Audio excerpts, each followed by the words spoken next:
Cerita kita berikutnya adalah tentang tradisi kerjasama yang dalam bahasa Karo disebut aron.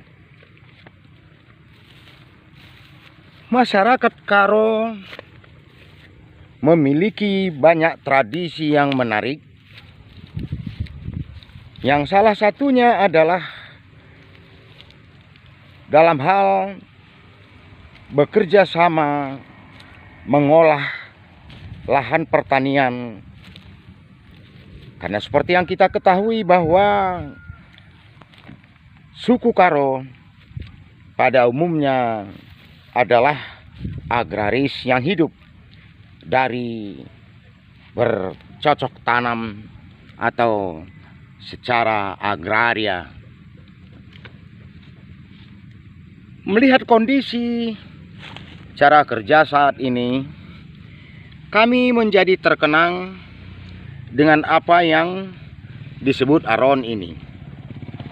Aron memang terdiri dari dua jenis, yaitu aron tua-tua yang berarti kelompok kerja orang yang sudah berumah tangga, dan ada lagi yang disebut dengan aron si muda-muda anak perana yang berarti kelompok kerja muda-mudi desa.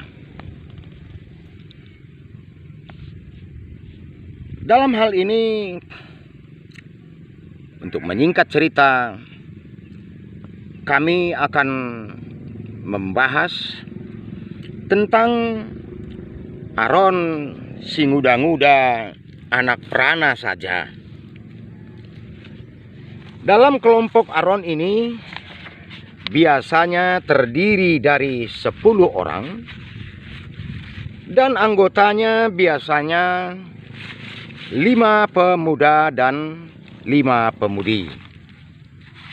Maka berdasarkan tatanan adat atau budaya, kelima pasang ini pada umumnya tuturnya adalah rimpal bersepupu, yaitu sang pemuda adalah garis keturunan saudara perempuan dari si pemudi. Kemudian biasanya sambil mereka bekerja sama di dalam bekerja untuk mengolah lahan pertanian ini sekaligus menjadi penjejakan yang istilah sekarang dikatakan PDKT sesama mereka. Lalu biasanya mereka bekerja di ladang secara bergantian tergantung dari kesepakatan. Dan biasanya untuk tiap kelompok aron ini ada yang dinamai Bapak Aron, Ras Nande Aron, yang berarti merekalah yang dituakan. Dan biasanya atas kesepakatan di ladang orang tua merekalah yang didahulukan, lalu kemudian dibuat giliran tanpa harus tertulis. Selanjutnya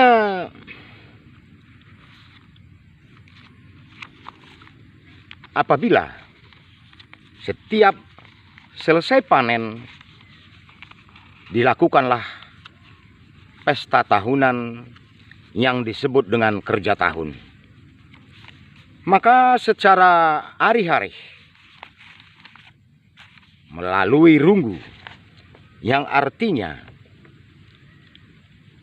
secara seia sekata melalui musyawarah mufakat, bergabunglah keseluruhan pemuda-pemudi desa, lalu mereka sepakat menentukan siapa yang menjadi nande atau yang dituakan wanita, dan siapa yang menjadi bapa atau yang dituakan dari yang pemuda untuk melaksanakan pesta kerja tahun berikut acara budaya Guro-Guro Aron.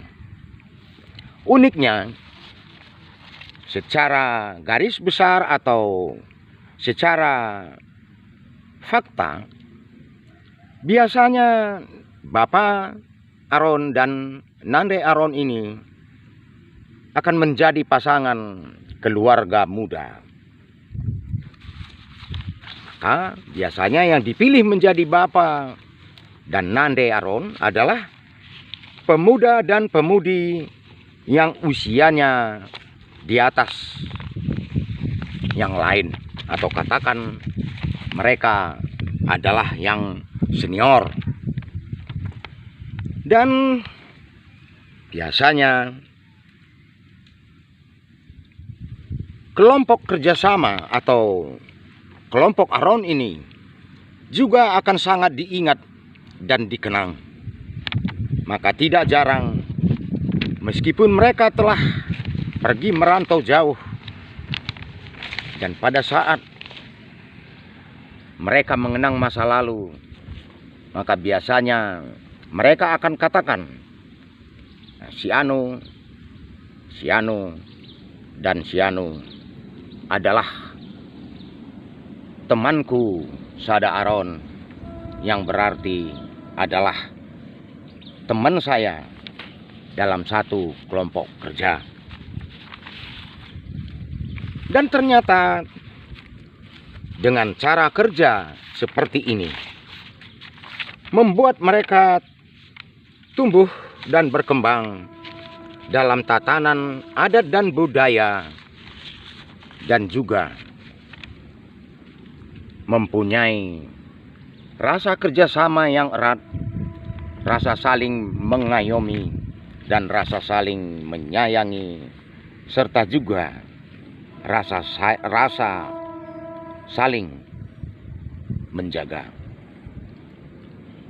Yang menjadi pertanyaan saat ini adalah, memang sesuai dengan tuntutan dan keadaan zaman, kondisi kerja dan usaha sudah berbeda. Akan tetapi, dasar-dasar tata cara dalam bekerja sama yang didasarkan pada adat budaya, pada rasa saling menghormati, pada dasar saling menghargai, pada dasar saling mempercayai, bukankah juga sangat perlu dilahirkan kembali? Karena dengan perasaan sedemikian, biasanya seseorang akan sangat takut untuk membuat sebuah atau suatu kesalahan. Maka dari itu, tidak salah jika ladang kita pindahkan ke kampus. Jalinlah kerjasama yang baik sesama mahasiswa, agar saling menyemangati, saling mendorong, saling mengajari, saling menuntun, agar perkuliahan cepat selesai.